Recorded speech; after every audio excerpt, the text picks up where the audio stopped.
Le dijeron que jamás podría lograrlo. Se rieron de ella y la juzgaron por atreverse a desafiar lo establecido. Pero cuando una rueda rota se convirtió en símbolo de su lucha, descubrió que la verdadera fuerza no está en las manos, sino en el corazón. Y ante la mirada atónita de quienes la humillaron, demostró que el coraje puede girar hasta el destino más oxidado. El sol ya ardía con rabia a pesar de que la mañana apenas comenzaba. El aire pesaba, inmóvil, como si la tierra misma se negara a respirar. Sobre la loma seca, los olivos se encorvaban en silencio y las piedras despedían un calor que trepaba desde el suelo hasta la nuca. Isabela sentía ese calor trepándole por las mangas del blusón, pegándose al cuerpo como una segunda piel. Llevaba horas en cuclillas junto al murete de piedra que delimitaba su parcela, arrancando las malas hierbas que crecían tercas entre los surcos resecos. El polvo le cubría las manos, se le metía bajo las uñas y se adhería al sudor de la frente. Tenía la blusa manchada en el pecho por el roce de los brazos y el delantal sujeto apenas con un nudo flojo a la cintura. Desde hacía semanas no llovía, y la tierra lo mostraba en cada grieta. Estaba dura, agrietada, hostil. A lo lejos, entre el zumbido de los insectos y el sordo rumor de las cigarras, comenzaron a distinguirse unos sonidos distintos. El ritmo irregular de unos cascos, secos, como golpeando piedras rotas. Luego, el chirrido de una rueda mal ajustada, agudo como un quejido. Isabela alzó la cabeza, entornando los ojos por la luz. Más allá del campo, sobre el camino que conducía al centro de la aldea, una carreta maltrecha avanzaba renqueando, tirada por una mula delgada y sudorosa. Las ruedas parecían a punto de desprenderse, y el eje trasero se inclinaba peligrosamente hacia la izquierda. El sonido llamó también la atención de otros. De pronto, los aldeanos fueron abandonando sus labores, deteniéndose junto a los pozos, a la sombra de los aleros, entre cestos y herramientas. Las cabezas se giraron al unísono, como si todos compartieran una misma sospecha. El carruaje era foráneo. El hombre que lo conducía también. No era un labriego, eso estaba claro desde el primer vistazo. Tampoco un buhonero. Vestía con una chaqueta oscura, deshilachada en las mangas, pero de corte fino. Los calzones, de cuero algo polvoriento, llegaban hasta la rodilla, y las botas altas parecían diseñadas para viajes largos, no para el lodo de un campo. Su espalda estaba tensa, pero erguida. El rostro oculto por la sombra del ala de la capa no mostraba emoción, no llevaba sombrero, nadie lo conocía. Cuando la carreta alcanzó la plaza central, junto al abrevadero y el banco de piedra bajo el roble viejo, el chirrido se volvió un crujido más serio.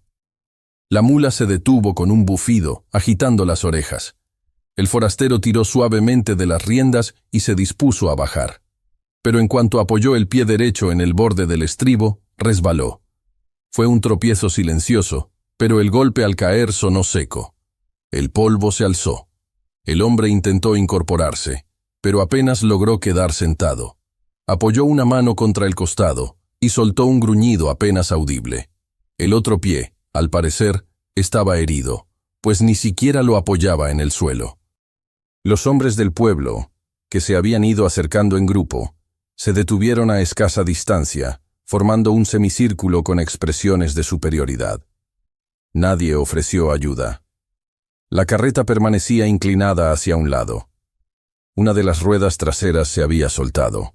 La madera crujía con una vibración larga, como si se quejara desde dentro.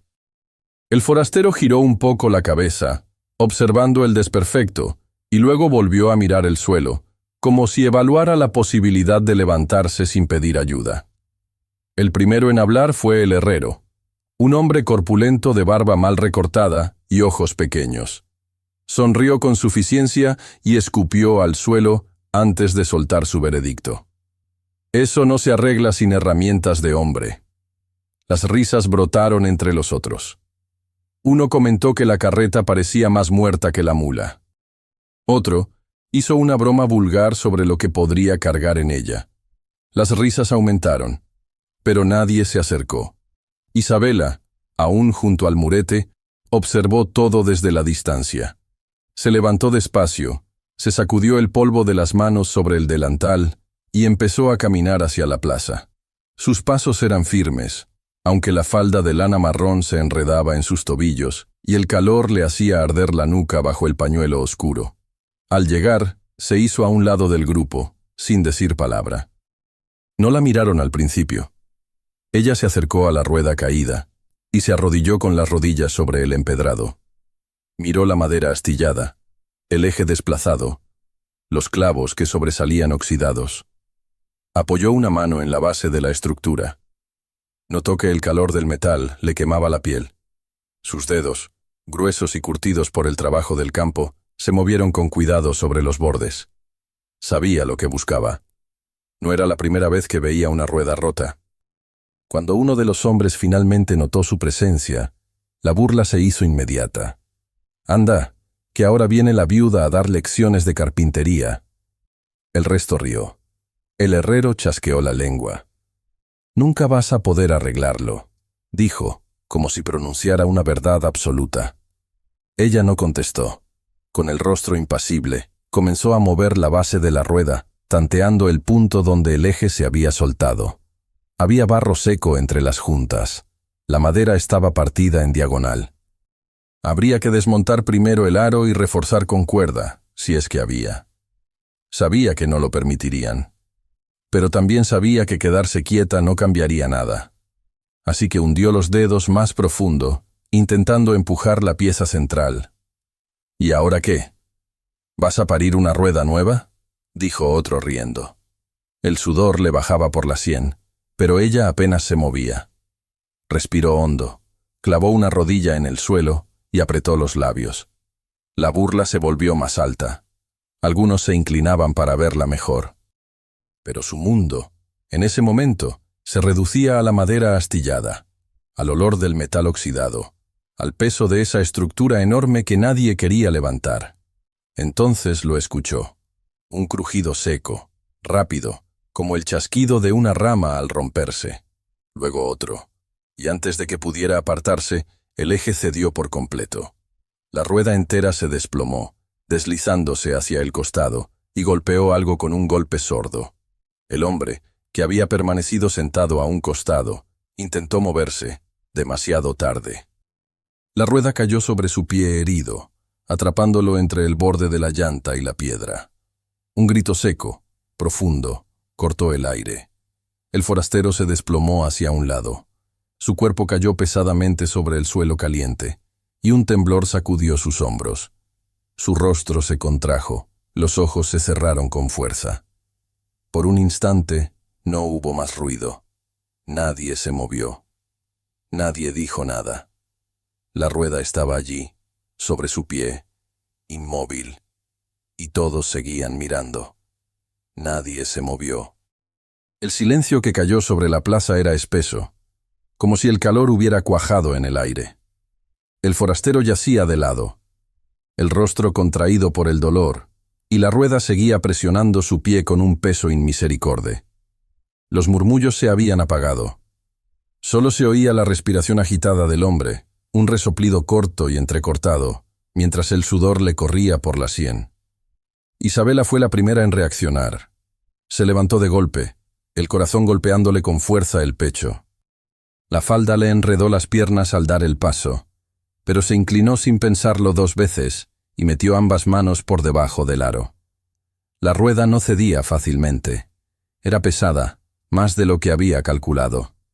Se colocó de lado, flexionó las piernas, tomó aire por la nariz y tiró con todas sus fuerzas. La madera raspó contra la piedra, dejando un sonido chirriante, y por fin logró levantarla apenas lo suficiente para girarla fuera del pie atrapado. El hombre gimió al sentirse liberado. El pie había quedado doblado en un ángulo alarmante, y en el empeine se abría una herida limpia, alargada, que manaba sangre con lentitud, pero sin detenerse. El cuero de la bota estaba roto, la carne expuesta. Isabela se arrodilló a su lado, sin importarle mancharse. Le tomó el tobillo con cuidado, palpando la hinchazón, y luego desató los cordones con dedos firmes. Apretó los dientes cuando notó el calor de la sangre empapándole la palma. Sin pedir ayuda ni esperar permiso, desgarró la parte inferior de su delantal con un tirón rápido. Enrolló la tela con prisa, formó un torniquete improvisado y lo ató por encima del tobillo.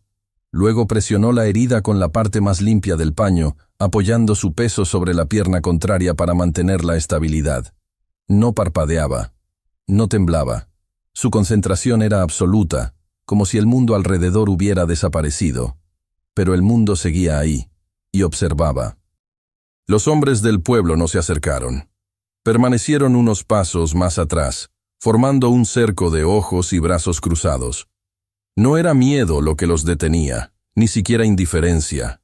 Era orgullo, una testarudez ancestral que les impedía intervenir donde una mujer, y además una viuda, se había atrevido a tomar el control. Desde una ventana, una mujer mayor entreabrió las contraventanas. Más lejos, una joven de trenzas largas murmuró algo a su madre.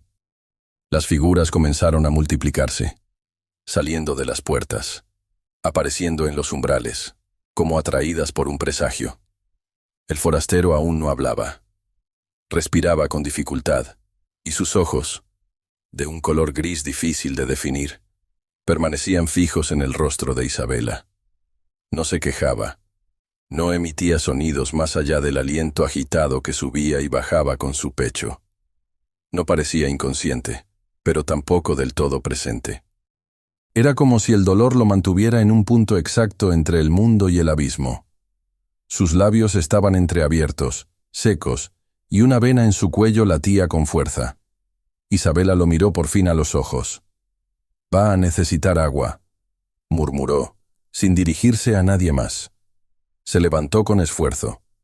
Las piernas le dolían por la tensión del cuerpo agachado, y el calor le hacía arder la cara, pero no se permitió descanso. Caminó hacia el pozo del centro de la plaza, donde un cántaro de barro descansaba sobre el brocal. Lo levantó con ambas manos y volvió junto al hombre, que seguía tendido en el suelo. Lo ayudó a sentarse, pasando un brazo por debajo de su espalda. Él no se resistió, pero su cuerpo se movía con rigidez, como si cada articulación doliera. Isabela tomó una taza vieja, de barro sin barnizar, que alguien había dejado junto al pozo. La llenó y la acercó a los labios del forastero. Él la bebió en silencio. Una parte del agua le corrió por la comisura y manchó su camisa, pero no dijo nada. Cuando ella apoyó la mano en su brazo para estabilizarlo, sintió un leve temblor. No estaba segura si era de él o de ella. Era un contacto breve, apenas un segundo, pero dejó en su piel una impresión clara. El calor del cuerpo ajeno, el peso compartido, la fragilidad del otro confiando en sus manos. Él seguía mirándola, y no era la mirada de un hombre indefenso. Era una mirada que pesaba, que medía, no con desconfianza, sino con una intensidad silenciosa que rozaba la insolencia. Isabela apartó la vista al sentir que sus mejillas se calentaban, más por la sensación de ser observada con tanta atención que por el sol que quemaba desde lo alto. Se aclaró la garganta, le entregó otra taza, y luego se puso de pie. Desde los soportales, los hombres retomaron los murmullos. Uno, el más joven, soltó una carcajada seca. ¿Será que ya se encontró marido la viuda? Otro le dio un codazo en las costillas, sin dejar de mirar. La burla flotaba en el aire como un mosquito zumbón. El forastero no reaccionó, ni pareció entender. O quizás simplemente decidió no responder. El sacerdote del pueblo pasó en ese momento por la esquina opuesta de la plaza. Sostenía un misal pequeño entre las manos y caminaba con paso lento. No se detuvo. Pero al pasar junto al grupo de hombres, giró apenas la cabeza y lanzó una mirada rápida, reprobatoria. Luego siguió su camino, dejando atrás el murmullo que crecía a sus espaldas. Isabela no dijo nada. Volvió a la carreta abandonada, decidida a entender cómo podía reparar el daño. No había perdido el tiempo. La imagen de la rueda rota, del eje suelto, Del peso que había cedido, se le había quedado grabada. Se arrodilló de nuevo. El polvo le raspó las rodillas, y el olor de la madera caliente le invadió la nariz. Observó con atención los daños. La rueda estaba torcida, el eje desplazado hacia un lado, y el borde del aro tenía una astilla profunda. Metió la mano bajo el asiento, palpando el interior del carro. Encontró una caja de hierro oxidado, con bisagras duras. La abrió con esfuerzo. Dentro había clavos de distintos tamaños. Una llave inglesa cuyo mango ya había perdido parte del revestimiento de cuero. Y una pequeña sierra de mano con los dientes mellados. No era un equipo completo, pero servía. Lo tomó todo, lo puso a un lado y volvió a tantear el fondo. Una manta gruesa cubría parte del banco. La apartó para ver si debajo había más herramientas, pero lo que encontró fue otra cosa. Un pedazo de tela oscura, no rústica como las que ella conocía, sino rica. Terciopelo, casi negro, con bordado en hilo dorado. Era una pieza pequeña, como un estuche envolviendo algo. Isabela lo desplegó con cuidado. El tejido tenía polvo, pero no estaba dañado. En el centro, medio cubierto por un doblez, había un bordado, un escudo nobiliario, un halcón sobre una rama, delineado con puntadas minuciosas. El contorno del blasón era claramente aristocrático. No era de un comerciante ni de un viajero común. Sintió cómo el calor le subía por la espalda. El forastero no era solo un hombre herido en el camino. Había traído consigo algo que no encajaba con su aspecto actual, con su carreta desvencijada, ni con su silencio. En ese instante, algo se movió por el rabillo del ojo. Un niño, descalzo, que jugaba con una rama, se había detenido a pocos metros. Observaba con curiosidad descarada, los ojos redondos. Al ver lo que ella sostenía, giró sobre sus talones y salió corriendo en dirección al ayuntamiento. Isabela, aún arrodillada, levantó la mirada con el corazón palpitándole en la garganta, y se encontró con los ojos del viajero. Él había visto lo que ella descubrió, y no parecía sorprendido. El escudo bordado seguía colgando entre las manos de Isabela, cuando sus ojos se encontraron con los del forastero. Él no se movió, ni hizo ademán de quitárselo. Tampoco apartó la mirada. Por un instante, hubo algo entre ellos que no dependía del calor ni del silencio de la plaza, ni de las figuras que seguían observándolos desde lejos. Era una tensión invisible, como si el aire mismo esperara una reacción que no llegó. El niño que había presenciado la escena desapareció por la calle que conducía al ayuntamiento. Sus pies descalzos levantaban polvo con cada paso, y la rama con la que jugaba antes rebotaba contra su hombro. Nadie lo detuvo. Una hora después, el rumor comenzó a recorrer la aldea como un soplo de viento seco. Primero en la taberna, donde un jornalero lo dijo en voz baja: «Viene de familia noble, pero viaja solo». Luego en la panadería, donde las hermanas Ortiz, siempre juntas, lo repitieron con una sonrisa de medio lado: «Trae un escudo bordado». Lo escondía bajo una manta. Al llegar a la plaza, el comentario ya era distinto. Puede que sea un prófugo, o peor, un espía francés disfrazado de comerciante pobre. Para el final de la tarde, ya no era un comentario. Era una certeza compartida. El alcalde se presentó en la posada sin anunciarse. Subió con paso firme las escaleras que crujían bajo su peso, seguido por dos hombres de mirada vigilante. Tocó la puerta de la habitación donde el forastero descansaba, sin esperar respuesta, y entró. La conversación que siguió no fue escuchada por nadie más, pero la posadera aseguraría más tarde que el tono fue tenso, seco, y que el visitante se mantuvo sereno todo el tiempo. El forastero no negó ser quien el escudo sugería que era, pero tampoco lo confirmó. Dijo, con una voz educada y firme, que no podía revelar su identidad por razones personales, que no representaba ningún peligro y que no estaba allí con fines políticos ni religiosos. Agradeció la preocupación del alcalde con cortesía medida, casi dolorosa. No alzó la voz, no se defendió. Y eso, precisamente, fue lo que más inquietó a quienes lo escucharon después. El alcalde, que no estaba acostumbrado a encontrarse con hombres que le sostuvieran la mirada sin temblar, salió de la posada con expresión severa. Dio la orden inmediata. El forastero debía marcharse tan pronto su carreta pudiera moverse. Hasta entonces, quedaba bajo observación. Y ningún vecino debía ofrecerle ayuda. Ni alojamiento, ni comida, ni siquiera conversación. Esa noche, el rumor dejó de ser rumor. Se convirtió en decreto no escrito. Al día siguiente, la aldea parecía más pequeña. Las calles, más estrechas. El sol golpeaba igual, pero el aire estaba más cargado, más lleno de ese juicio invisible que ronda las comunidades cerradas cuando el miedo se disfraza de justicia. Isabela volvió a su rutina como si nada hubiera pasado, pero todo había cambiado. En la panadería, al empujar la puerta de madera, sintió que las conversaciones se interrumpían de golpe. Las mujeres se giraron con lentitud, los labios entreabiertos, como si esperaran que hablara. No lo hizo. Pidió un pan moreno y dejó las monedas sobre el mostrador. Nadie la despidió al salir. En la fuente, cuando se agachó para llenar un cántaro, las mujeres que ya estaban ahí se retiraron con excusas torpes. Una fingió que su jarra estaba llena. Otra dijo que el agua olía raro.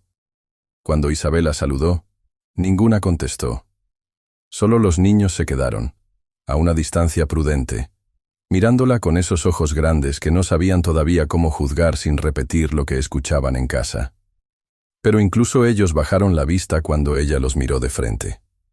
Fue en la calle de las Encinas donde una figura delgada, encorvada por los años, se le acercó en silencio. Doña Pilar, con su chal de lana negro y los pies arrastrando los pasos, se le plantó frente a la cerca de piedras. La miró con ojos cansados y voz temblorosa. «Ten cuidado, niña», le dijo. «Los hombres que ocultan su nombre a veces ocultan algo peor». Isabela no respondió. Pero la advertencia quedó flotando como un murmullo que no se borra, como una espina invisible. Esa tarde, después de preparar una sopa clara y remendar un costado de su falda, salió al terreno donde crecían sus pocos almendros. Las hojas estaban quemadas por el sol, los troncos inclinados, como si cargaran también con el peso de los comentarios. Regó uno por uno con una jarra de boca ancha. El agua descendía con lentitud, hundiéndose entre las grietas. Mientras lo hacía, pensó en él. No en el escudo, ni en el apellido que aún no conocía. Pensó en sus ojos, en el modo en que no apartó la mirada cuando ella lo curó, en el silencio sin arrogancia, en cómo no se quejó, en la forma en que la dejó tocarlo, sin exigencias ni órdenes. Había conocido hombres que hablaban demasiado. Este, en cambio, parecía contener un océano detrás de cada pausa. Esa noche durmió poco. Soñó con ruedas rotas y palabras susurradas en lenguas que no entendía. Al amanecer, salió a alimentar a las gallinas y se encontró con la imagen inesperada del forastero caminando por la calle empedrada, apoyado en un bastón improvisado, con una cuerda enrollada en la mano. Se detenía cada pocos pasos, con el rostro contraído por el dolor del pie herido, pero avanzaba. Su capa colgaba del hombro como una carga, y su silueta era la de alguien que no está acostumbrado a inclinarse. Isabela se acercó sin pensarlo. Él la vio venir y se detuvo, el rostro mojado de sudor, el cabello pegado a la frente. Ella lo miró sin rodeos. «¿Quién es usted?», preguntó, con voz baja pero firme. «¿Por qué vino?». Él no respondió de inmediato. Bajó la vista al suelo, como buscando palabras. Luego, sin hablar, extendió la mano y le ofreció una flor silvestre. Era pequeña, blanca, con los bordes morados, arrancada del borde del camino. Ella la tomó, sin entender. Sintió el tallo húmedo entre los dedos y el perfume leve, casi invisible. Solo entonces él habló. Damián de Haro. El nombre flotó entre ellos, más pesado que el calor, más afilado que el juicio del pueblo. Isabela lo repitió sin darse cuenta, como si probara su sonido. Damián de Haro. A pocos pasos, un campesino que pasaba con un costal al hombro se detuvo en seco. Giró la cabeza. Su rostro se transformó en un parpadeo. «¿Damián de Haro?», repitió. «¿El del marquesado de los Olmos? Ese hombre está acusado de traición». El murmullo se extendió como pólvora. Damián no negó nada. Solo observó a Isabela, con una mirada que era a la vez súplica y advertencia. La sombra de las palabras del campesino seguía latiendo en el aire cuando Damián, sin necesidad de confirmar ni negar nada, dio media vuelta y regresó a la posada con el mismo paso contenido con el que había llegado a la aldea. Su cojera era más notoria. Cada movimiento al bajar la calle de piedra parecía dolerle, pero su porte no flaqueaba. Mantuvo la espalda recta, la mirada al frente, los labios apretados. No miró a nadie. Y eso, quizá, fue lo que más desarmó a quienes lo observaban desde las puertas entornadas. Isabela se quedó inmóvil un momento. La flor silvestre seguía en su mano. La apretó con los dedos, sin notarlo, hasta que uno de los pétalos se desprendió. Luego se giró sin decir palabra y caminó en dirección contraria. Las miradas de los curiosos la siguieron hasta que dobló por la calle del Molino.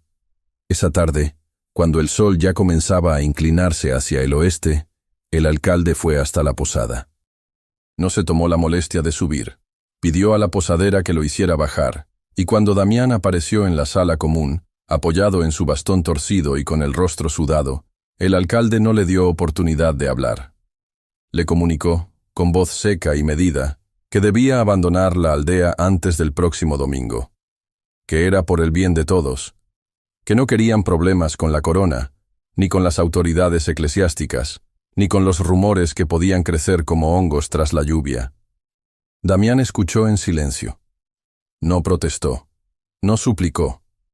Asintió con una leve inclinación de cabeza y dijo que entendía. Luego, cuando el alcalde se marchó y el lugar volvió a quedarse en calma, Damián subió de nuevo a su habitación, cerró la puerta y no volvió a salir hasta el atardecer. Afuera, el cielo se teñía de un color ámbar difuso. La tierra, aún caliente, comenzaba a soltar el aroma terroso de las tardes de verano. El polvo, arrastrado por la brisa suave, se pegaba a los muros, a las piedras del camino, a los pliegues de la ropa. Era una hora en que la aldea se adormecía y los sonidos se hacían más pausados. Los niños ya no corrían. Las campanas no sonaban.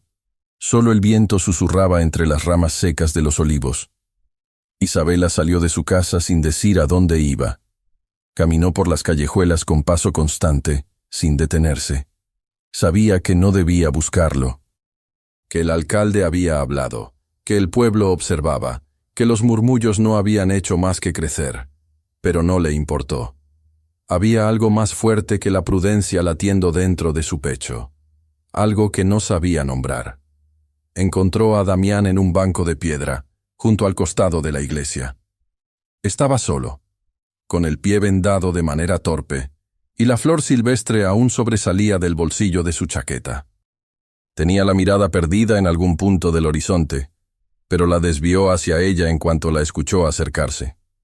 No hablaron de inmediato. Isabela se sentó a su lado, dejando un espacio prudente entre ambos. Observó la herida, notó que la venda estaba floja. No dijo nada. Luego bajó la vista hacia las herramientas que llevaba en una cesta de mimbre: martillo, clavos, la vieja sierra que había tomado de la carreta. La acomodó en el suelo con cuidado.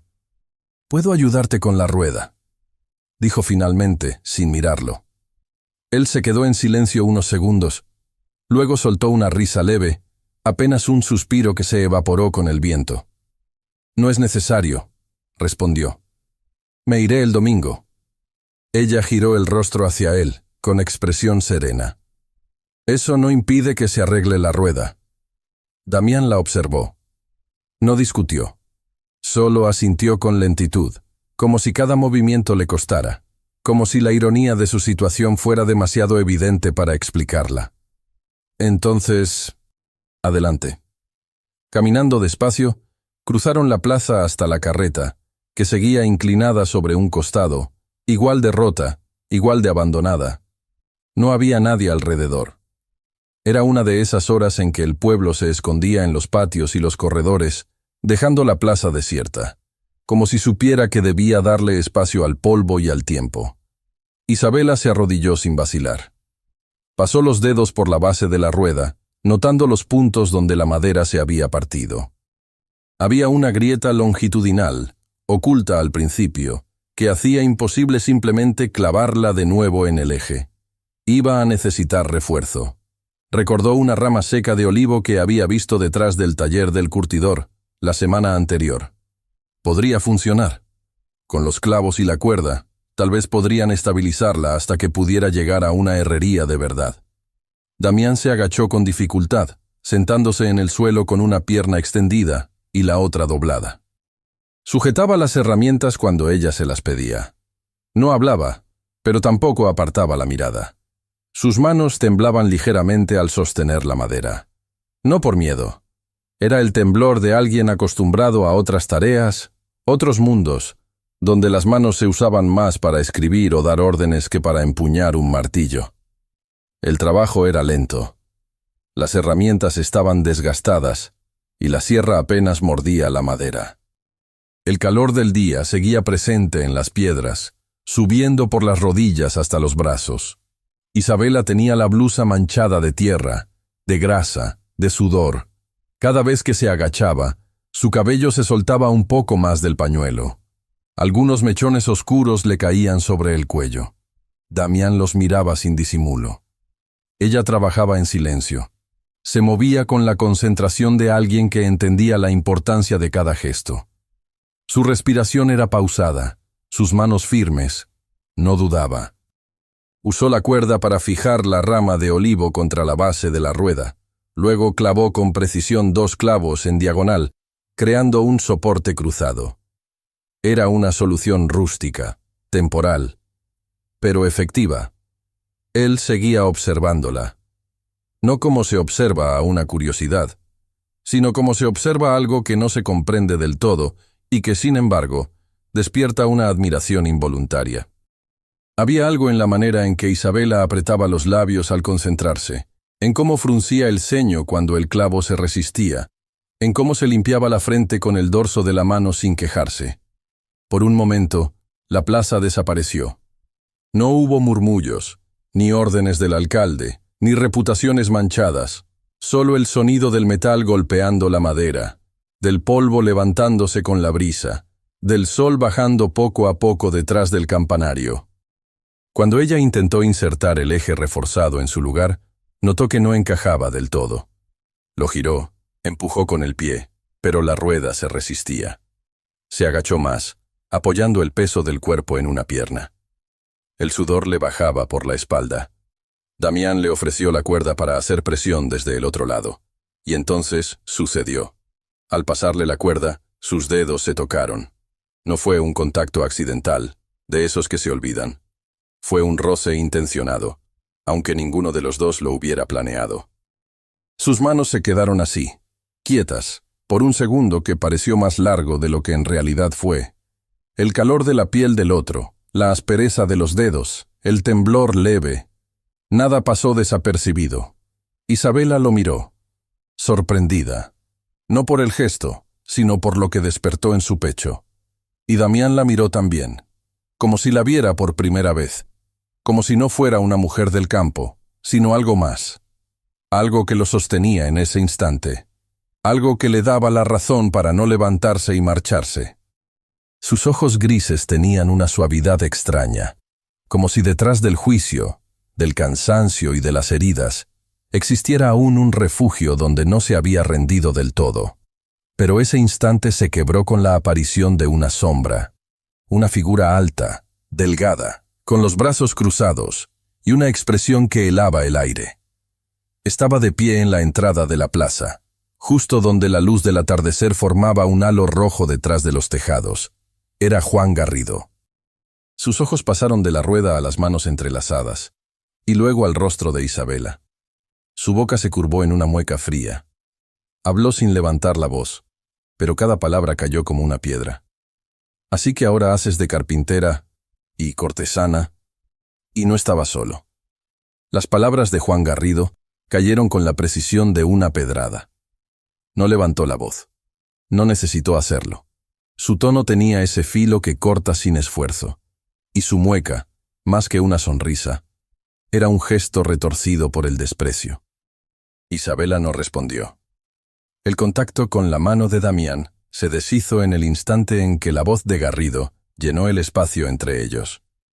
Se irguió de inmediato, con la espalda recta, aunque las manos aún le temblaban por el esfuerzo. No por el miedo, no por la vergüenza. Era el pulso acelerado de saberse observada, juzgada. Garrido dio un paso más, despacio, con la calma contenida de quien se sabe dueño de la atención de todos. Los hombres que lo acompañaban, dos, ambos conocidos por frecuentar la taberna y repetir sus bromas en voz alta, se quedaron atrás, con los brazos cruzados y una expresión burlona que no necesitaba palabras.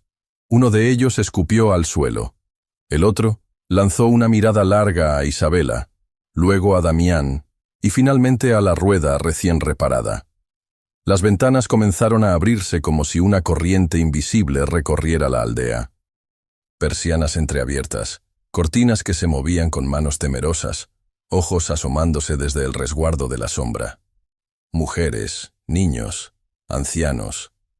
Todos sabían que algo estaba ocurriendo. El ambiente cambió. Se volvió denso. No era solo el calor acumulado entre las paredes de piedra. Era otra clase de sofoco. Uno que se siente en la piel, en la boca seca, en el pecho tenso. Juan Garrido no necesitó levantar un dedo. Su sola presencia bastó para despertar la hostilidad dormida de los demás. Para él, Isabela no era solo una mujer. Era una deuda sin saldar. Años atrás, cuando aún vestía el luto por su esposo recién enterrado, él se presentó con palabras suaves, promesas medidas y una botella de vino barato. Ella lo rechazó con cortesía y firmeza, sin ceder al halago ni a la presión. Ese desaire, en una comunidad donde pocas mujeres podían permitirse escoger, lo convirtió en una herida que nunca cerró del todo. Y ahora, verla inclinada sobre una carreta, empuñando herramientas con manos curtidas, al lado de un forastero, era más que una provocación. Era una humillación pública. Damián no dijo nada. Seguía de pie, el rostro serio, los ojos bajos, los labios sellados. Sostenía el martillo con los dedos ensangrentados por la presión de la empuñadura. Apretaba la mandíbula, pero no reaccionaba. Era como si supiera que cualquier palabra suya empeoraría la escena. Su herida aún le dolía, pero no se movía. Solo observaba. A Isabela, a Garrido, a los rostros que emergían poco a poco del interior de las casas. Isabela volvió a agacharse, como si la escena no fuera con ella. Se obligó a ignorar las voces, las miradas, el peso que caía sobre sus hombros como una piedra atada al cuello. Se concentró en la rueda, en la cuerda que aún debía ajustar, en los clavos que necesitaban otro golpe. Su cuerpo temblaba, sí, pero sus manos eran firmes. El sonido del martillo golpeando la madera se alzó entre los murmullos. Tac, tac, tac. Un ritmo constante, obstinado. Como si ese gesto, ese pequeño, tosco acto de reparación, pudiera imponer algo de orden en medio del caos. Damián se inclinó para sostener la pieza desde el otro lado. No la miró, solo se aseguró de que estuviera firme. El último clavo entró con un chasquido seco. La cuerda se tensó. El refuerzo quedó en su sitio. Y la carreta, lentamente, volvió a alinearse sobre sus 4 ruedas. El eje aún necesitaba atención. El arreglo era provisional, pero estaba de pie, completa, silenciosa. El murmullo se apagó. Isabela se levantó, sacó el delantal de la cintura y se limpió las manos con él. Lo hizo con lentitud, con la dignidad terca de quien no está dispuesta a ceder ni un centímetro más de terreno. Levantó la mirada, buscando no a Garrido, sino el horizonte, como si eso pudiera protegerla del desprecio que sentía clavado entre los omóplatos. Por dentro, Su pecho latía como un tambor de guerra. Juan Garrido la observó un instante más. Luego escupió al suelo, justo junto a la rueda que ella había reparado. «Esto no quedará así», dijo con voz áspera, apenas contenida.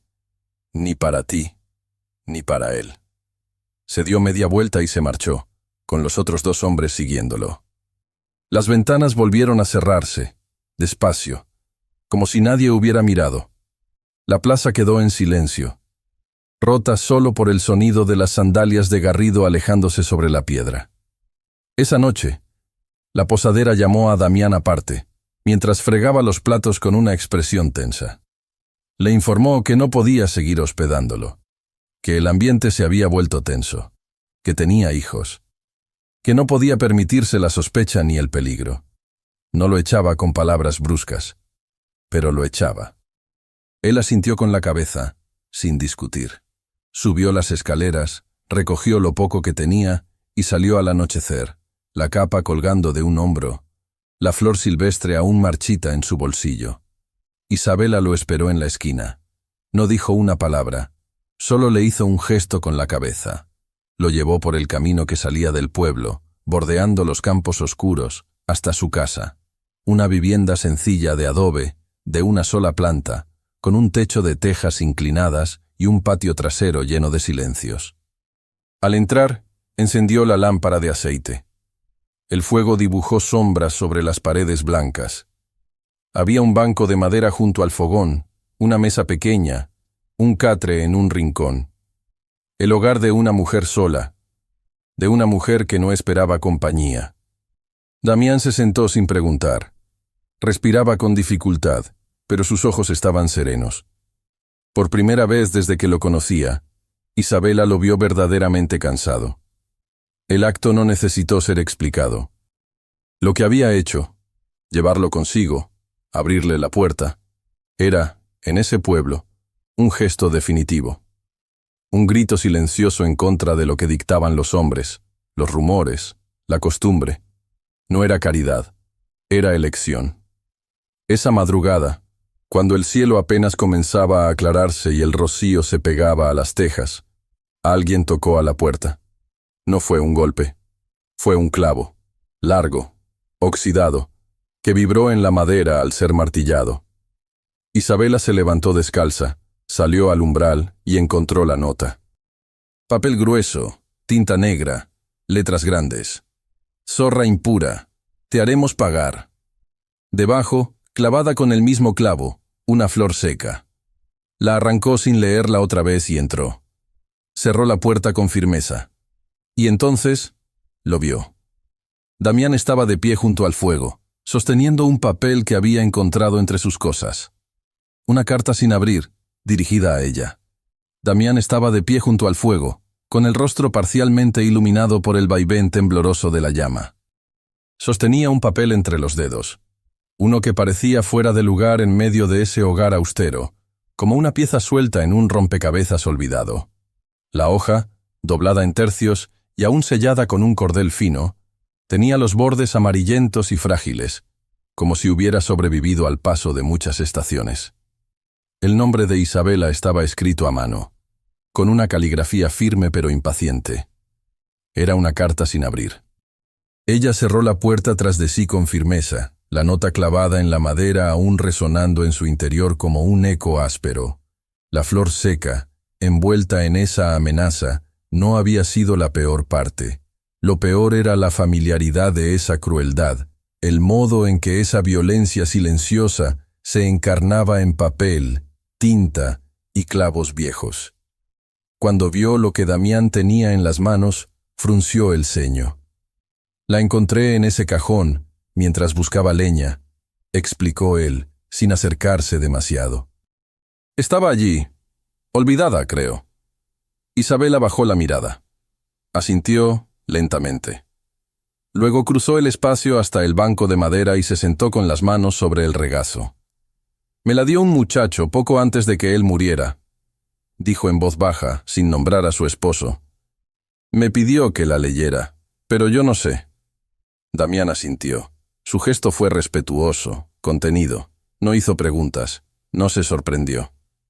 ¿Quieres que lo lea en voz alta? Isabela levantó la vista. Sus ojos tenían esa expresión que no terminaba de ser ni duda ni esperanza. Solo asentó una vez con la cabeza, breve, sin palabras. Damián tomó asiento junto a ella, manteniendo una distancia prudente. Desató con cuidado el hilo que cerraba la carta. Sus dedos eran torpes al principio, pero luego firmes. Cuando abrió el pliego, un leve olor a papel envejecido se alzó, mezclándose con el aroma a humo y tierra húmeda del interior de la casa. Leyó. Las primeras líneas eran formales. Un tono educado, casi afectado. Pero pronto el contenido cambió. La voz del hombre que las había escrito se volvía más honesta a medida que las palabras avanzaban. Damián leía en voz firme, sin añadir nada, sin quitarle nada al texto. El difunto esposo de Isabela explicaba, sin rodeos, que se marchaba, que tenía a otra mujer en la ciudad, que pensaba vender las tierras, a escondidas, antes de su partida, y que dejaría a Isabela sin un peso, sin un hogar, sin nombre. Decía que se cansó de esperar a que ella superara el duelo de la infancia rota que llevaba dentro, que su fragilidad lo ahogaba, que necesitaba una vida distinta. El silencio que siguió a la lectura fue espeso, contenido. Isabela no dijo nada de inmediato. Mantenía la vista fija en las llamas, con las manos entrelazadas sobre la falda. No lloraba, no temblaba, pero la piel de su rostro se había tensado como si cada palabra recién escuchada se hubiera tatuado en su carne. «Nunca la abrí», murmuró por fin. «Pensé que era una disculpa, o una bendición para el final». Damián guardó la carta con cuidado. No le ofreció consuelo con palabras vacías. En lugar de eso, la miró en silencio, como si comprendiera el peso invisible que ella acababa de soltar. «Durante años», continuó ella, «pensé que el problema había sido yo, que no fui suficiente, que algo hice mal. No sabía que ya se había ido mucho antes de morir». Su voz no temblaba. Pero el nudo que la ataba al pasado, el nudo que había cargado sola durante tanto tiempo, se deshacía palabra por palabra, como una cuerda mojada cediendo lentamente. Damián extendió la mano.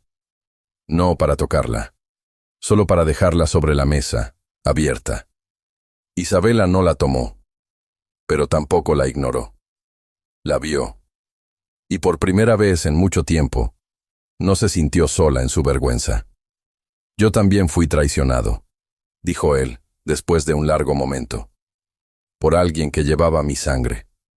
Isabela giró la cabeza, sin hablar. «Mi tío, el hermano menor de mi madre, era consejero en la corte. Me ofreció un trato, ayudar a encubrir una red de contrabando entre nobles. Yo me negué. Entonces él presentó documentos falsos, cartas firmadas en mi nombre. Fui acusado de vender información al extranjero. No pude defenderme. Me exiliaron, pero preferí eso antes que aceptar su silencio. Sus palabras no tenían rencor, solo cansancio. Un peso seco, como el que queda cuando ya se ha llorado demasiado. «¿Y por qué no fuiste a otra ciudad?», preguntó Isabela, apenas audible. «Porque allá nadie me cree. Aquí no me conocen». El fuego crepitó entre ellos, proyectando sombras largas en las paredes encaladas. En esa penumbra naranja, el espacio entre sus cuerpos se volvió más estrecho, más íntimo, aunque ninguno se moviera. Era una pausa distinta, no de incomodidad, sino de reconocimiento. Dos seres que, sin buscarlo, compartían una forma similar de caída, una dignidad quebrada pero no rota. Damián se inclinó para tomar un cuenco con agua que estaba en el suelo. Sus dedos rozaron los de Isabela. Fue un contacto breve, pero no casual. No como antes, cuando la cuerda les había unido las manos por necesidad. Esta vez el roce se quedó. Se demoró. Isabela no se retiró. El silencio se volvió denso. Un lenguaje sin palabras, hecho de aliento contenido, de miradas que no se desvían. Él la observó como si buscara una señal. Ella no le dio ninguna. Solo esperó. Y lentamente, como si el mundo fuera frágil, se acercaron. Sus labios se encontraron con la misma cautela con la que se rozan dos ramas al primer viento. Sin fuerza, sin premura. Un roce que no pedía permiso, pero tampoco exigía respuesta. Era un beso tímido, pero hondo. Un gesto que no sabía de futuro, ni de pasado. Solo de ese instante. Pero no duró. Un ruido seco, fuerte, llegó desde fuera. Un golpe de madera. Luego un relincho agudo, como si la mula hubiera sido sobresaltada. Isabela se separó de golpe, los ojos abiertos, el corazón en la garganta. «Alguien está en el corral», murmuró. Se acercó a la ventana con pasos lentos. Separó apenas la tela del cortinón. A través de la rendija, vio tres figuras acercándose por el camino. La primera era alta, de hombros anchos, con el andar inconfundible de quien no teme ser visto. Juan Garrido. Detrás de él, dos siluetas más avanzaban. Una llevaba sotana. La otra, un sombrero ancho y una chaqueta cerrada hasta el cuello. Isabela no necesitó verles el rostro. El alcalde y el sacerdote venían con él. Los pasos resonaron sobre la tierra compacta frente a la casa, como si la aldea entera retumbara en su pecho. Isabela se apartó de la ventana y caminó hacia la puerta con un nudo en la garganta. Abrió sin titubear, aunque sentía la sangre acumulándose en las sienes. Del otro lado, tres figuras aguardaban en silencio. Juan Garrido no sonreía, pero sus ojos hablaban con la soberbia de quien se sabe respaldado. A su derecha, el alcalde, un hombre de barriga tensa y bigote afilado, mantenía la postura rígida de quien ejecuta una orden incómoda. A la izquierda, el sacerdote la miraba con una severidad en la que no cabía el perdón. El alcalde carraspeó y dio un paso al frente. «Señora Ríos, hemos venido a informarle que, ante los recientes acontecimientos y por el bienestar de esta comunidad, se ha decidido convocar un tribunal vecinal». Isabela no respondió. El viento del corral entraba por la puerta abierta y agitaba suavemente el borde de su falda. Damián se acercó por detrás, colocándose a su lado con lentitud. El pie aún vendado le hacía cojear, pero su expresión era firme. El alcalde prosiguió. Se le acusa de cohabitación impropia con un forastero de reputación incierta. Esa conducta ha perturbado la paz del pueblo, ha desafiado la moral y puesto en tela de juicio su papel como mujer viuda y como vecina de esta aldea. El sacerdote dio un paso adelante, con el crucifijo colgando de su pecho como una amenaza muda. «Más allá de la ley», añadió con voz pausada, «usted ha roto con las normas del decoro. Ha escandalizado a familias enteras, ha sembrado la duda en los corazones de nuestras mujeres y ha expuesto a los niños a una conducta inmoral. No hay castigo físico, pero sí hay consecuencia.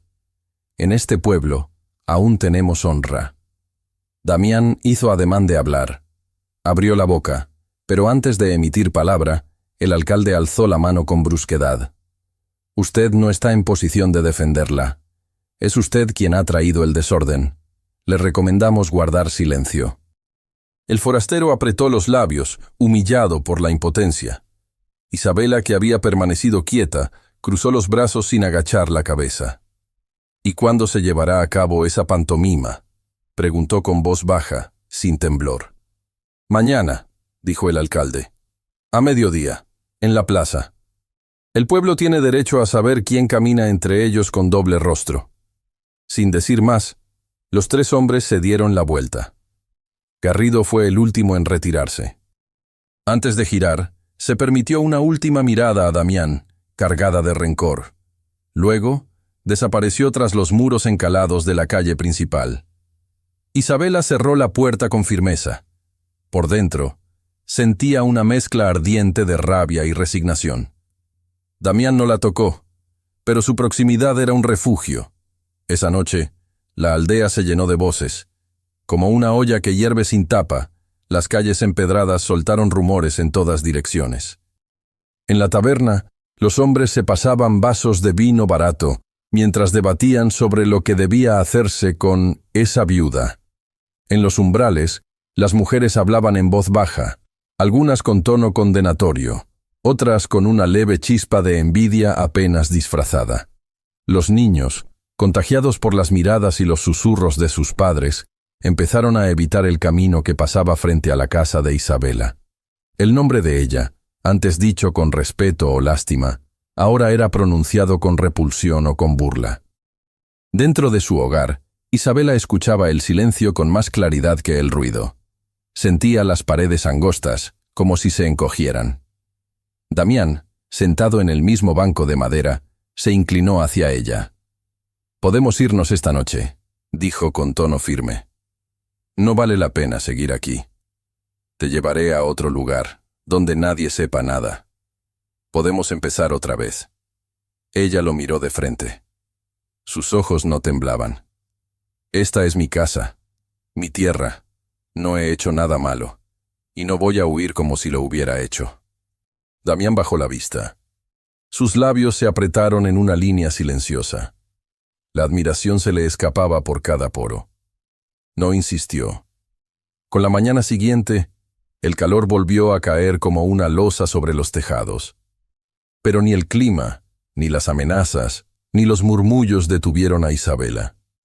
Salió al patio, recogió las herramientas y se dirigió de nuevo a la plaza, donde la carreta aguardaba, malherida, como símbolo involuntario de todo lo que el pueblo despreciaba. Damián la siguió. La herida en su pie ardía, pero no se quejaba. Trabajaron bajo el sol sin descanso. La madera aún crujía con desconfianza. El eje necesitaba un refuerzo definitivo. Isabela limpió los bordes con paciencia, alisó los nudos con una piedra redondeada, ajustó cada clavo con la precisión de quien ha aprendido a conocer el lenguaje de las cosas rotas. Damián sostenía las piezas, se movía a su ritmo, no como quien ayuda por obligación, sino como quien no quiere dejarla sola nunca más. A veces, el sudor le escurría por las sienes hasta los labios. A veces, las manos se le deslizaban sobre el martillo, pero no se detenía. Ni siquiera cuando los niños se acercaban en silencio a mirar, uno tras otro, con los ojos muy abiertos y los dedos llenos de polvo. Ninguno se atrevía a tocar, pero la curiosidad podía más que el miedo.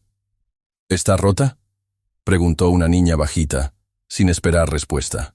Los demás no decían nada, solo miraban. Como si observarla a ella reparando algo tan grande fuera más fascinante que cualquier juego. Pero los adultos no se acercaban. Los adultos miraban desde lejos, con brazos cruzados, ceños fruncidos, bocas selladas. El calor comenzaba a pesar. Las herramientas quemaban al tacto. Isabela respiraba por la boca, con la camisa empapada y los dedos ennegrecidos. Cuando por fin intentó alinear el eje definitivo, este se deslizó a mitad del ajuste. La rueda rechinó y el refuerzo se desvió. La fatiga acumulada se le coló por los huesos. Damián, al ver el desliz, intentó corregirlo de inmediato. Sujetó la pieza y empujó con fuerza, pero la madera crujió con un sonido que no auguraba nada bueno. Una astilla se abrió de lado a lado, como una grieta en una promesa mal sellada. «No», susurró ella, y tomó los clavos con las manos desnudas. Los dedos ya sangraban. Tenía la piel abierta en los nudillos. Pero volvió a martillar. 1, 2, 3 veces. Cada golpe era una negación al derrumbe, una afirmación obstinada. No iba a rendirse, no esta vez. Fue entonces cuando en medio del martilleo, del polvo, del sol y del sudor, un sonido hueco interrumpió todo. Clavaban algo en madera. Un golpe metálico, firme, con eco. Desde la esquina opuesta de la plaza, un mensajero del ayuntamiento caminaba con paso decidido. Se detuvo frente a la puerta principal del edificio, desenrolló un papel grueso y lo clavó con un clavo largo y oxidado. El sonido retumbó. Isabela alzó la cabeza. Los curiosos también. El papel, temblando al viento, decía en letras grandes: «El juicio público a la señora Isabela Ríos se celebrará mañana, a mediodía, en la plaza principal. Se presentará la carreta como evidencia del escándalo. Se juzgará su conducta por mancillar la decencia de esta comunidad». Damián leyó la hoja sin decir una palabra. Isabela apretó el martillo con tanta fuerza que los nudillos le palidecieron. Luego, bajó la vista al eje de la carreta, como si ahí estuviera todo lo que le quedaba. Y en el aire denso de la tarde, la aldea entera supo que ya no había marcha atrás. El sol asomaba despacio, como si le costara abrir los ojos sobre la aldea dormida. La luz era dorada al principio, luego más blanca, más cruda, hasta que comenzó a pintar con sombras alargadas los muros encalados y los tejados de arcilla. En los patios, los gallos cantaban con desgano. En los corredores, las mujeres asomaban la cabeza sin decir palabra. El aire de esa mañana no traía brisa. Era tenso, inmóvil, como si todo el pueblo aguardara una tormenta que nadie se atrevía a nombrar. La plaza mayor estaba irreconocible. Frente al edificio del ayuntamiento, se había instalado un tribunal vecinal con un aparato simple, pero cargado de simbolismo. Una mesa de roble envejecido, 2 sillas de respaldo alto y un atril improvisado hecho con tablas mal lijadas. A su alrededor, los aldeanos comenzaban a formar un semicírculo. Nadie hablaba fuerte. Se escuchaban murmullos, pasos apagados, crujidos de bancos de madera arrastrados sobre la piedra. Era como si todos supieran que estaban a punto de presenciar algo más cercano a un castigo que a una decisión justa. Isabela llegó sola. Atravesó la calle empedrada como quien cruza un campo minado. Llevaba la cabeza erguida, los labios cerrados, los hombros rectos. Iba vestida con una blusa de lino limpia, el delantal ceñido a la cintura y los guantes de trabajo cubriéndole las manos, gastados pero enteros. Sus ojos no se desviaban hacia ninguno de los rostros que se volvían para seguirla. Era el mismo camino de todos los días, y sin embargo, cada piedra parecía diferente. Menos tierra, más arena, menos hogar, más juicio. Nadie la acompañó. El sacerdote fue el primero en hablar. Su voz sonó hueca bajo los arcos de piedra, y la oración que pronunció, aunque formal, tuvo la rigidez de una sentencia. Nombró la pureza, el deber, la corrección de las mujeres virtuosas. No mencionó a Isabela por nombre, pero cada palabra era para ella. Luego se retiró unos pasos y cruzó los brazos. El alcalde se levantó y comenzó a leer en voz alta.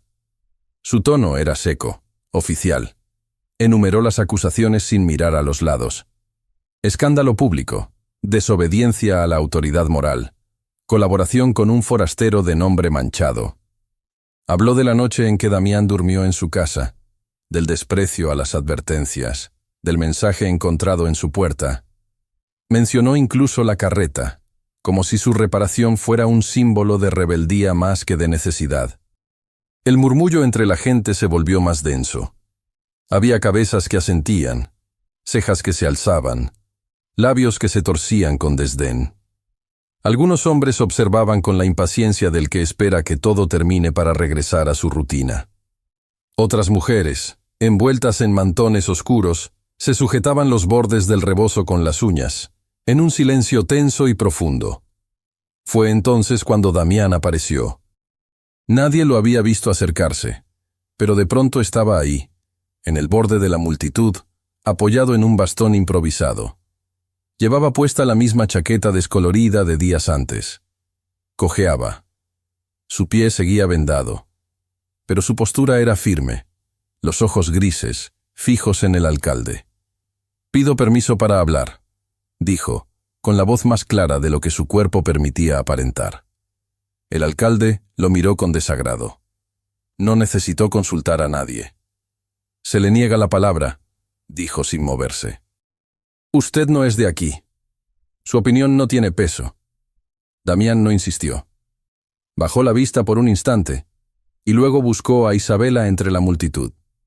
Ella lo había visto desde el primer paso. No dijo nada. Solo respiró hondo. Dio un paso al frente. «Si me permiten», dijo dirigiéndose al tribunal. «Quiero tomar la palabra. Solo pido una oportunidad». El alcalde la miró con impaciencia, pero no respondió de inmediato. Fue el sacerdote quien alzó la voz. «¿Qué oportunidad? Quiero demostrar que no he hecho nada deshonroso, que lo único que he hecho es trabajar. Nada más. Les pido que me dejen terminar el montaje de la rueda, aquí mismo, delante de todos. Un murmullo más fuerte recorrió a los presentes. Se oyeron risas breves, casi nerviosas. Una mujer bufó. Un niño soltó una carcajada que fue acallada con un codazo. El alcalde frunció el ceño. ¿Quiere convertir esto en un espectáculo?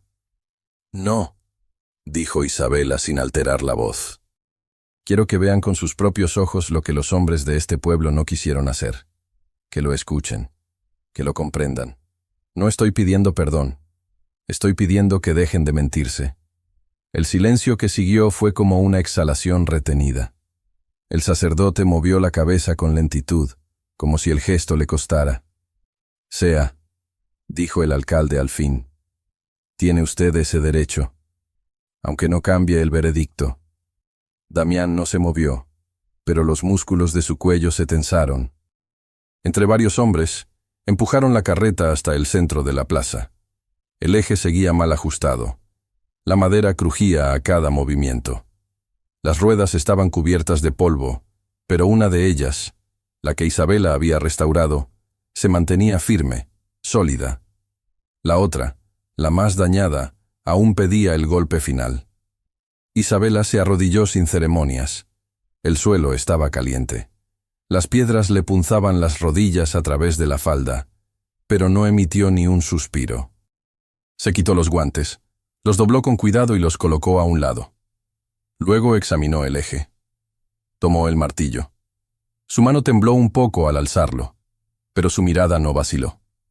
A su alrededor, el pueblo entero contenía la respiración. El primer golpe fue seco. El metal contra la madera. El sonido rebotó en las paredes como una campana de mediodía. Luego otro, y otro más. Isabela ajustó la rueda, trenzó la cuerda con firmeza, aplicó la presión justa. Tenía los dedos rojos, los nudillos endurecidos. El sudor le escurría por el cuello, le pegaba los cabellos a la frente. Algunos comenzaron a hablar entre dientes. Otros se cruzaron de brazos, molestos. Pero nadie se movía. Los niños, sentados en el suelo, miraban sin parpadear. Una niña susurró algo a su hermano, pero él no respondió. Estaban hipnotizados por la escena. Por esa mujer que no temía ensuciarse, que no gritaba, que simplemente hacía lo que nadie había querido hacer. El sacerdote la observaba con el ceño fruncido. Sus manos seguían entrelazadas, pero los pulgares se movían con impaciencia. El alcalde consultó su reloj de bolsillo. El sol seguía subiendo, inexorable, marcando el paso del tiempo con la crueldad de los juicios humanos. Damián, en el límite del círculo, no quitaba la vista de Isabela. Cada vez que el martillo caía, sus ojos parpadeaban como si cada golpe también lo tocara a él. Isabela hizo un último ajuste. Colocó la cuña, reforzó con clavos uno de los laterales. El sudor le caía en la boca, salado, espeso. Se limpió la frente con el dorso de la mano. La rueda estaba lista. Solo quedaba empujar. Pero antes de que pudiera levantarse, el sacerdote dio un paso adelante. «¡Un momento!», exclamó, alzando la voz por encima del murmullo creciente. Todos voltearon hacia él. «Si esa carreta no gira antes del mediodía», dijo, marcando cada palabra como si cada sílaba fuera una piedra, «la mujer será desterrada del pueblo». El sol había alcanzado su punto más alto, sin una sola nube que amortiguara su luz abrasadora. El aire temblaba sobre las piedras del empedrado, y hasta el canto de los pájaros se había apagado, como si el mundo mismo esperara. Isabela, con el rostro encendido por el esfuerzo y el calor, alzó una vez más el martillo. Sus dedos estaban hinchados, manchados de tierra, sudor y sangre seca. La tela de su blusa, mojada en la espalda, se pegaba a su piel. A pesar de todo, su mirada seguía firme. El último clavo era pequeño, pero no menos importante. Isabela lo sostuvo entre los dedos, alineó el borde de la rueda y fijó el eje con una concentración que le oprimía el pecho. Nadie se movía. Ni siquiera Damián, quien a pocos metros parecía haber contenido la respiración. Isabela bajó el brazo, sujetó el martillo con ambas manos y golpeó. Un sonido seco resonó en el centro de la plaza. El silencio posterior fue más espeso que el aire del mediodía. Isabela retrocedió un paso. Se quedó allí, con las manos suspendidas a los costados, temblando levemente, sintiendo el corazón golpearle en las costillas. La carreta, inmóvil, parecía deliberar. Una exhalación atravesó a la multitud, casi un suspiro colectivo. Y entonces, la rueda se movió. Primero fue un chasquido, casi imperceptible, como si la madera se desperezara tras días de inactividad. Luego, la rueda giró. Una sola vez. Se detuvo. Y giró de nuevo, más fluida, como si algo invisible la empujara. El eje se alineó. La carreta, que hasta ese momento parecía una reliquia muerta, se asentó sobre sus 4 ruedas con una dignidad renovada.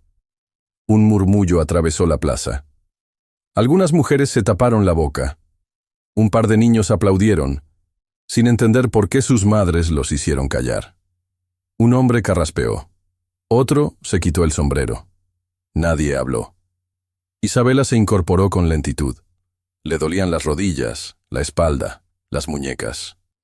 Tenía la boca seca y la garganta áspera, pero sus ojos brillaban como si acabaran de lavarse en el río. Sus pechos subían y bajaban al ritmo de su respiración agitada, pero no había en ella rastro de miedo, solo una paz nueva, una que le había costado sangre, pero que nadie podría quitarle. Fue entonces que Damián se adelantó. Su andar seguía torpe, pero su expresión era clara.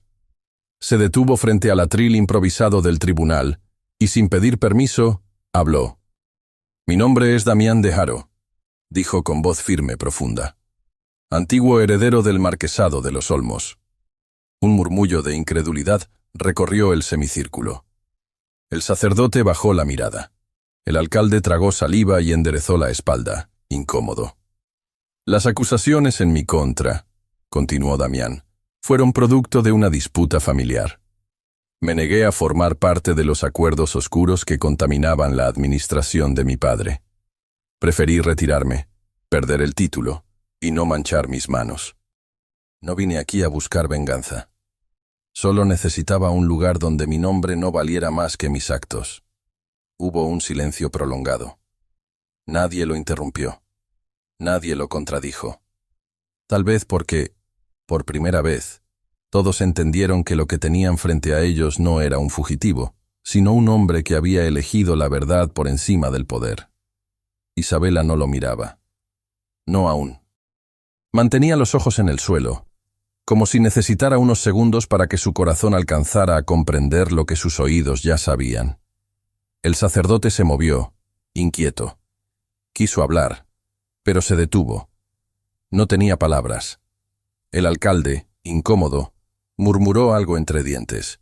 Luego se levantó. «El juicio queda cerrado», dijo. Su tono no era de victoria ni de derrota, sino de escape. Algunos vecinos comenzaron a alejarse en silencio. Otros se quedaron donde estaban, sin saber si irse o acercarse. Una mujer anciana caminó hasta Isabela. No dijo nada. Le colocó en la mano un pañuelo bordado y se fue. Un niño la miró con ojos grandes. Otro le alcanzó un trapo húmedo. Ninguno habló, pero sus gestos hablaban por todos. El respeto no se anunció. Nació en silencio. Damián extendió la mano hacia Isabela. La palma abierta, el gesto humilde. Ella dudó. No por falta de deseo, sino porque en su interior aún ardía la pregunta. ¿Cuántas veces una mujer se toma de una mano por miedo y no por amor? Él no insistió. La esperó. Ella levantó la vista, lo miró con calma, y entonces asintió. Tomó su mano. Juntos subieron a la carreta. Nadie dijo nada. Solo se escuchó el leve crujido de la madera y el paso firme de la rueda al avanzar sobre el empedrado. La plaza se fue quedando atrás. La carreta siguió su camino, y el juicio también. El cielo se extendía limpio sobre la aldea, sin rastros de tormentas ni sobresaltos. La tierra, aunque aún reseca, se había suavizado ligeramente con las lluvias escasas de los últimos días. Los campos, antes agrietados, mostraban brotes tímidos entre los surcos.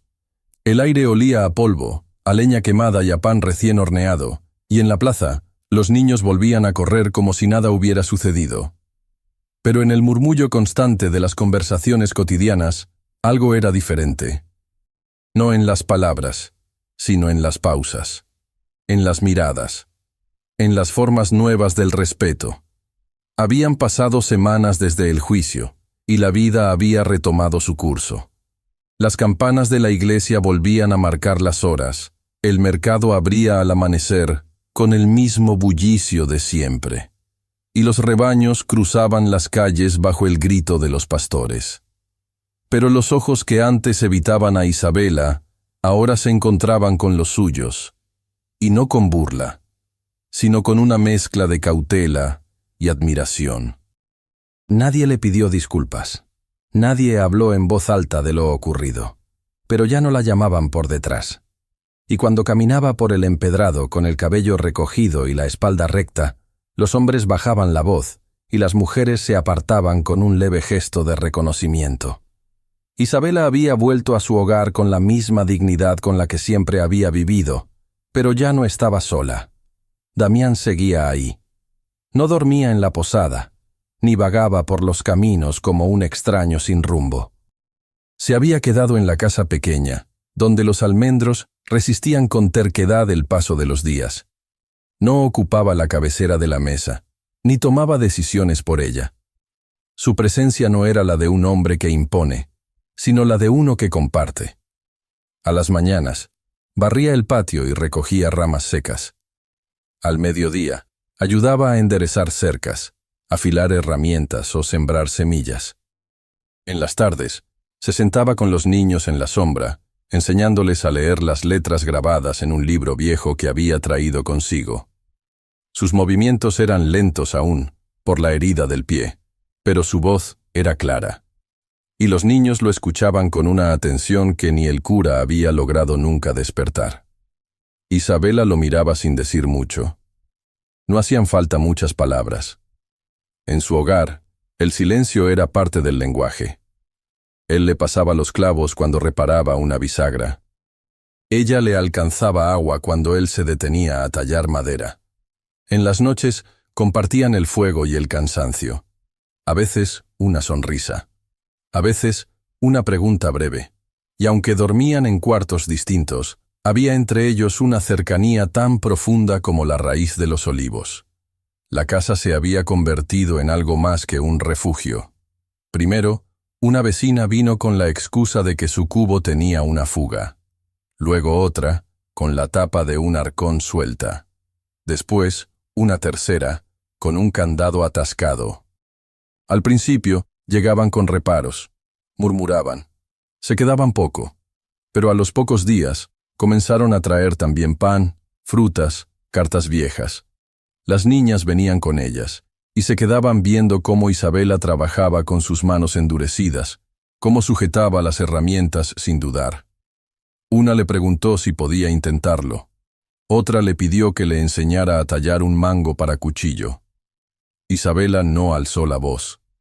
No las empujó hacia un rincón, solo las dejó mirar, y ellas aprendieron. El taller improvisado creció, con una mesa más ancha, un banco bajo la ventana y un estante para clavos, clavos que los niños empezaron a clasificar por tamaño, con una concentración que hacía sonreír a Damián desde la sombra. La carreta que habían reparado ya no descansaba frente a la casa. Había sido usada para llevar sacos de harina al molino, para transportar leña desde la colina, y en una ocasión para llevar a un niño con fiebre alta al dispensario del pueblo vecino. La rueda seguía girando, no solo en el sentido literal, giraba en la vida de la aldea, en su rutina, en la memoria colectiva. Cada vez que alguien pasaba frente a la casa y escuchaba el sonido de una lima sobre metal o el golpeteo rítmico de un martillo, sabía que algo estaba cambiando, aunque nadie lo dijera. Damián no volvió a mencionar su título, ni sus tierras, ni su pasado. Cuando algún aldeano insinuaba curiosidad, él desviaba la conversación. No reclamó nada. No se marchó a buscar justicia. Había encontrado en el anonimato una forma de vivir que nunca antes conoció.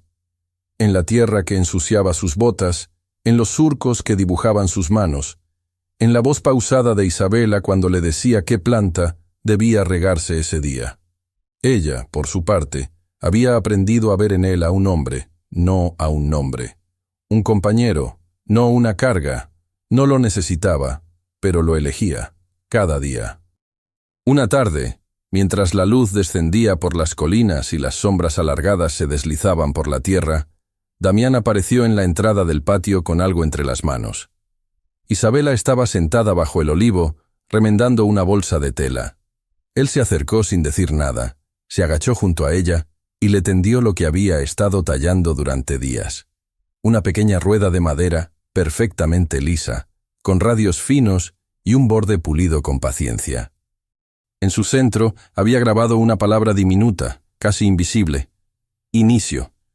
Isabela tomó la rueda con ambas manos. La sintió cálida por el sol. Giró los dedos sobre su superficie, admirando su simplicidad, su precisión. No preguntó por qué se la daba. No lo necesitaba. Lo entendía. Él la observó en silencio, y ella le devolvió una sonrisa suave, íntima, sin adornos. Una sonrisa que decía más que cualquier promesa. La rueda era un símbolo, no de un final, sino de todo lo que había comenzado a girar desde aquel día en que, frente a todos, ella se arrodilló en la plaza y demostró que su fuerza no estaba en sus músculos, sino en su determinación, en la voluntad de no retroceder, en la decisión de amar sin pedir permiso. El tiempo siguió pasando. Las estaciones cambiaron sin prisa. Los rumores se volvieron anécdotas, los prejuicios, recuerdos incómodos que la gente prefería no repetir. La casa de Isabela seguía llena de herramientas, de niñas curiosas, de pan compartido y de silencio cómodo. Y en las tardes, cuando el aire comenzaba a refrescar, ella y Damián caminaban juntos por el sendero que bordeaba los campos, sin prisa, sin palabras, dejando que el sol los alcanzara. Y allá a lo lejos, sobre el empedrado, la rueda giraba, sin detenerse. Muchas gracias por haber escuchado esta historia hasta el final. Esperamos que te haya emocionado tanto como a nosotros al contarla. ¿Y a ti, qué te pareció esta historia? ¿Qué fue lo que más te gustó? ¿La valentía de Isabela? ¿La transformación de Damián? ¿O ese momento en que la rueda por fin giró ante todo el pueblo? Me encantaría saber tu opinión, así que te invito a dejar un comentario aquí abajo. Me gusta mucho leerlos, y siempre me emociona ver cómo cada persona vive la historia a su manera. Tu comentario puede hacer que más personas descubran este video, así que no dudes en compartir lo que sentiste. Te leo.